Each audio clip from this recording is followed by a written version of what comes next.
Warband banks are officially reset. We're going to get into some other things that have happened here in WoW, a partnership with Zillow, and a little bit about the new zones, right? Blizzard previewed all the new zones, and I kind of wanted to get into that, what it all means and what it could mean for the future of WoW, as well as more customizations coming to your characters via a Blizzard interview. Let's just jump straight in here. Blizzard re-enables the Warband banks. That's right. Whatever the issue is, I'm not quite sure, but it was pretty extensive. Warband banks have been down for a couple days now. They've finally been enabled again, so you can log into the game and go and do all your Warbandy shit if you guys need to. But there you go. That stuff's back up in official blue post. That went up after reset. Azeroth Interiors. That's right. Blizzard is kicking off the Azeroth Interiors contest, which means that you can watch your favorite creators, not me again. I got invited to this just like I do with all the Blizzard events, but as a man of the people, I like to remain of the people, so I reject all these kinds of things. You know, I just want to be a humble man. A humble man doing humble things, streaming humble streams to the people. So I declined, but everybody else here, they've accepted, so they'll kick off this event here. This is basically an interior design contest that Blizzard's doing where these guys will design and then build. There's a bunch of phases, 3 phases to this thing. First phase kicks off yesterday, and then the next phase will kick off tomorrow with the building and everything else, and then the judging will begin on February 24th. This will be on, I believe, on the YouTube channel and Twitch, so you can catch this thing live, check out what they're doing. And the official Twitch channel is where they're broadcasting it for World of Warcraft. So if you're into player housing and you want to watch these people build out a cool player housing thing, you can go ahead and check that thing out. Besides that, Blizzard has teamed up with Zillow, and you can get yourself a new piece of decor item thanks to it. So Blizzard has teamed up with Zillow to create an actual full-blown Zillow listing website for player houses. Now, you can't actually buy people's houses, but players can list their houses on here. This site is still kind of under construction. I'm not sure if you can actually list your houses yet, but this is a full-blown website Blizzard has created for with Zillow for World of Warcraft homes. You can click the link here, and yes, Zillow for Warcraft. You're reading that right.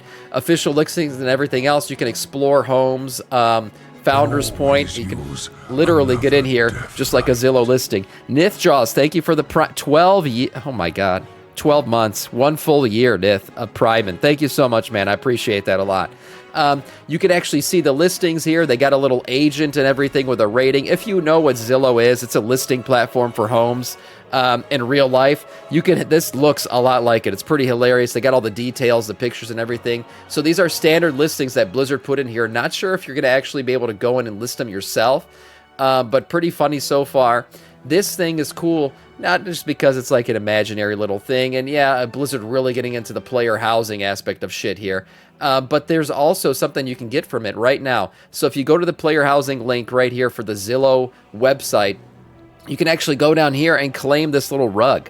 That's right, a little blue rug for all you blue ball and gooners out there. So go ahead, claim. All you got to do is click claim the loot. You'll link your account, and you can actually do this. I'll link this in the chat and down below. You guys will also see it, down below in the YouTube article if you want to check that out. Besides that, we now know what the Mythic Plus mounts are going to be for Midnight. So we see here, we saw these data mine not too long ago. I didn't realize these were going to be the Mythic Plus mounts, but we now see the Calamitous Carrion is your Mythic Keystone Master Season 1 mount. Pretty badass, actually. I'm just glad it's not another mech suit. At this point, we've gotten so many mech suits. I'm kind of sick of getting mech suits. I'm mech suited out. After Undermined and everything else, I'm done with mech suits. So this little vulture boy looks pretty badass. I'm not going to lie. I really like this colorway. Pretty damn cool looking mount. Besides that, we got the Convalescent Carrion, which will be your Midnight Keystone Legend. That's right, the 3,000 rating mount. This is an albino version of it. Looks a little bit more decrepit, actually, than the other one. But I actually like the blacked out one much more. But this one's also cool with the nice, Lich King blue on it and the whited out. Cool mounts, honestly, for the first season. And kind of fits the theme, maybe like a Zulaman theme. That's kind of what I'm getting out of these. But yeah, these are your 2 mounts for Mythic Keystone achievements in the first season of Midnight. And speaking of Midnight, let's talk about this one. Because Blizzard released their full video of the zone remakes and everything coming in the Midnight expansion, and honestly, the shit's breathtaking. They've done a really good job remaking these zones. I mean, you look at some of the pictures, the map in general has even changed because they've actually expanded these zones out. They're so much bigger than they were on the original zone maps. And not only has the map changed, but every inch of these zones has been redesigned. And honestly, it's you're not doing it justice if you say that all they did was revamp this shit, because the truth is it's a full-on rebuild. The Amani lands now look freaking amazing. Some of these pictures are awesome looking. I mean, going back, you can see obviously the portal back here. The view distance in Midnight is absolutely insane. You can see this portal from really far back. But overall, a complete rebuild of these lands, completely new stories to get into. We even got new dungeons out of these things. You're talking about 2 new dungeons here in the Amani Troll Land, the Den of Narlak and Mayasara Caverns, with new stories, new bosses, all kinds of new content going on here. And the reason why I wanted to get into this really is looking at what they did with Eversong Woods and the trolls and everything else, and even Silvermoon. This is really what Blizzard can do in the future here. This is a nice little hint of what Blizzard is capable of when given the time and deciding to put in the resources to redoing old zones. And the reason why I'm getting into this is really because this is what I want to see Blizzard do going forward. Enough of new islands coming out. Yes, there's this whole rumor about the other side of Azeroth and what it could mean for a whole new continent, and which could be a cool experience. But to me, Azeroth itself, there's so many memories in it, there's so much going on in it, and there's so many old zones that are underutilized in this game. And you could easily tell stories about, some guy coming out of the shadows, building up a new cult somewhere, or some kind of new threat coming out of an old zone, much like they're doing here, and not just revamping these zones, but rebuilding them in the way that they've done for Midnight. There's so many continents, so much land, so many cool lore moments in this game. I mean, just looking at, player art, right? I got this picture right here.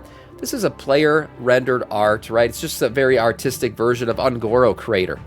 Ungoro Crater, looking back at, there's so much lore there, and it's really if you go fly over it right now, that shit's hard to look at.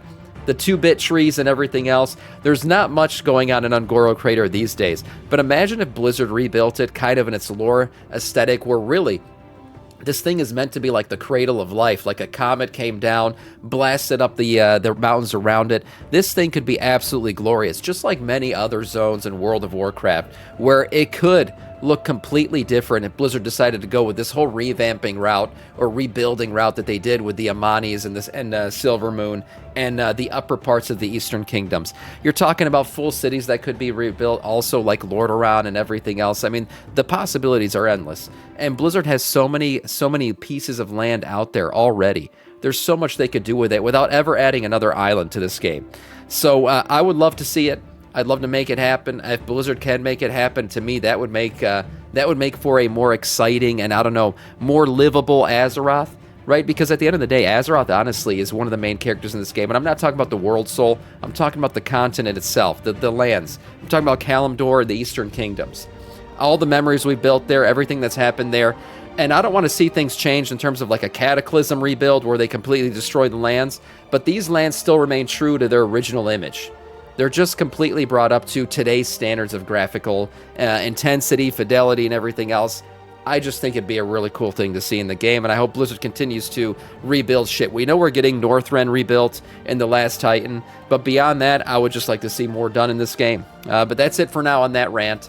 Let's get into this one here, where Blizzard just completed an interview with Windows Central where they talked about bringing more customization. That's right, new T-Rexes would be really cool too.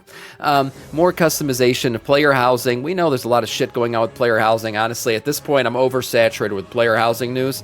So you can read this if you want. They're just talking about bringing more racial styles and customization into player housing. But what's more interesting that came out of this interview was player customization.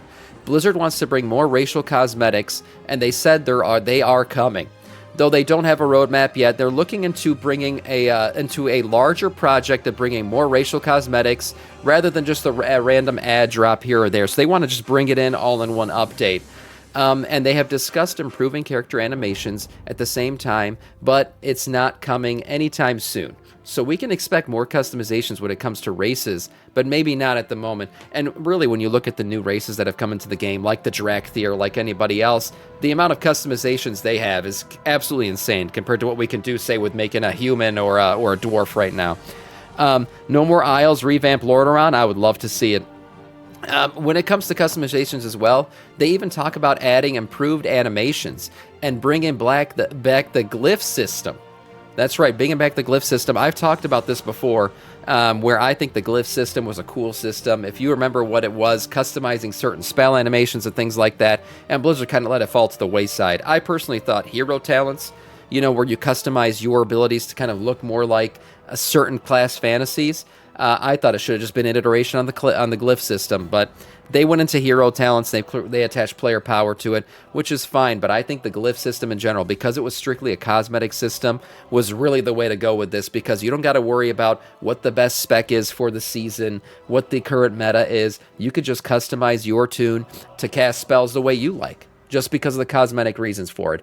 They even talked about bringing, as I said before, improved animations and things like that. So there's a lot coming in terms of player customization. Hopefully that means old races are getting new customizations.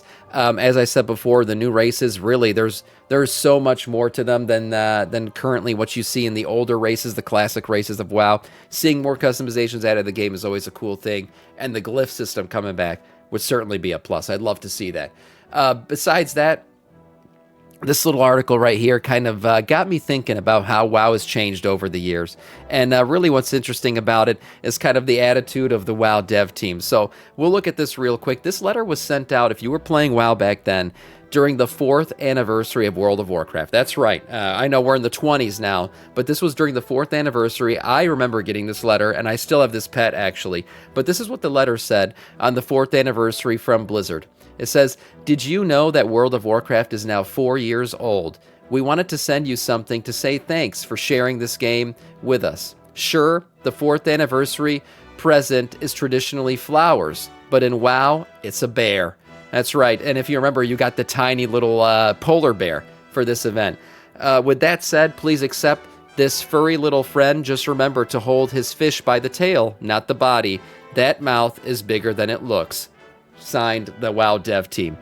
So this is cool. This is actually saved by players who were around during this time. I deleted this letter a long time ago. I wish I saved it. There's a lot of items people have saved over the time from vanilla WoW, like bows, like arrows, things that no longer are used in the game at all, or even poisons from rogues. Some of them still keep them in their banks. You can't use them, but they're just little keepsakes that people still have. And when I read this letter, I thought it was freaking hilarious that the team was joking about flowers not being a thing in WoW, and instead we're going to give you a bear, right? A manly little bear.